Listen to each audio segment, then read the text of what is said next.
In a model of a ship the mast is 9 centimeter high while the mast of actual ship is 12 meter high.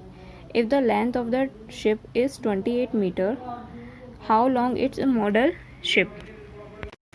Model के अंदर जो ship की जो मास्ट की height है वो कितनी है? 9 सेंटीमीटर। मास्ट क्या होता है? ये जो लेंथ लगी हुई है ना, ये डंडे जो लगे हुए हैं, इसकी बात कर रहा है, जो शिप के ऊपर होता है, जो कि हवा की डायरेक्शन और हवा के अकॉर्डिंग वो कहता है मूव करता है। Okay, while the mast of actual ship में कितनी है? 12 मीटर हाई है। ये 9 सेंटीमीटर है, ये 12 मीटर हाई है। ठीक है, क्योंकि ये मॉडल में थी और ये कितना है एक्चुअल में। If the length of a ship is 28 metre, कि क्या है लेंथ जो है शिप की वो कितनी है? 28 मीटर है। तो अब ये क्या पूछ रहा है कि मॉडल में शिप की लेंथ कितनी होगी? मास्ट से कोई मतलब नहीं है इसका, शिप की लेंथ से मतलब है। ठीक है, तो सॉल्व करते हैं इसके। सबसे पहले हम क्या बनाएंगे? इसकी टेबल बनाएंगे।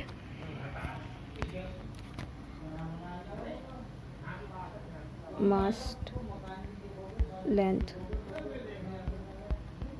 राइट, और या फिर इसे लिख देते हैं, हम लिख देते हैं इसको मॉडल में लेंथ, मॉडल, ठीक है, इन लेंथ, मॉडल में जो लेंथ है उसकी वो, और जो एक्चुअल में है वो। ठीक है, मॉडल में जो शिप की मास्ट की लेंथ है वो कितनी है? 9 सेंटीमीटर, राइट, और एक्चुअल में कितनी है? 12 मीटर, राइट। मॉडल में जो शिप की लेंथ है वो कितनी है? मॉडल में, ओके, मॉडल में तो पूछ रहे हैं, तो इसे हम क्या लेट कर लेंगे? ए लेट कर लेंगे। और ये कितनी है? 28 मीटर, राइट। तो हमसे क्या बोल रहा है? ए की वैल्यू पूछ रहा है।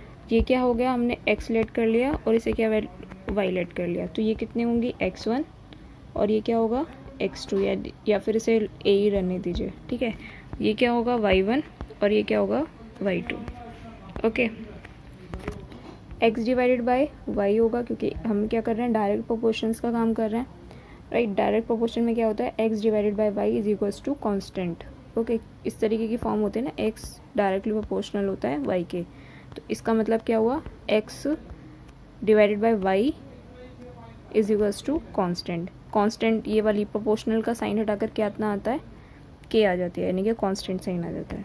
ठीक है, तो x divided by y is equals to किसके होगा?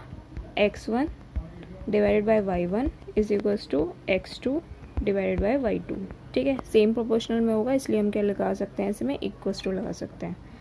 तो x क्या है? मॉडल की लेंथ, राइट, और नीचे क्या है? एक्चुअल की लेंथ, मतलब एक्चुअल शिप की लेंथ क्या है?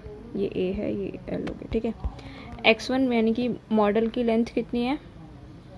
9 centimetre divided by 12 is equals to, model की लेंथ हमें नहीं पता तो a, और ये कितना है? 28। ठीक है, क्रॉस मल्टीप्लिकेशन होगा, करते हैं solve. 28 multiply 9 is equals to किसके? 12 मल्टीप्लाई a के, राइट। चेक कर लेते हैं। यस, ये सब कट पिटा के इसका जो आंसर, ये जैसे हमने 12 से इसको इसे कटा तो कितना होगा? ये 3 और ये 4 से इसे कटा तो कितना बटा? 7। ठीक है, तो 23 सेंटीमीटर क्या हो जाएगी? मॉडल की शिप की लेंथ हो जाएगी, लेंथ ऑफ शिप। क्योंकि ये मॉडल की बात कर रहा है, मॉडल की लेंथ किस में थी? सेंटीमीटर में थी, इस वजह से हम लिखेंगे इसे centimetre. Okay, length of ship, length of ship in model, ठीक है, कितनी है? 21 सेंटीमीटर। ओके, और एक्चुअल कितनी थी? 28 मीटर। ठीक है, तो हमने इसमें क्या किया? हमें क्या दे रखी थी? एक तो हमें दे रखा था मास्ट की लेंथ दे रखी थी, जो कि यहाँ पर शिप के ऊपर डंडे लगे हुए होते हैं, जिसके ऊपर कपड़ा लगा हुआ होता है, जिससे हम हवा की डायरेक्शन देख पाते हैं और हवा से हमारी शिप आगे की तरफ मूव करती है।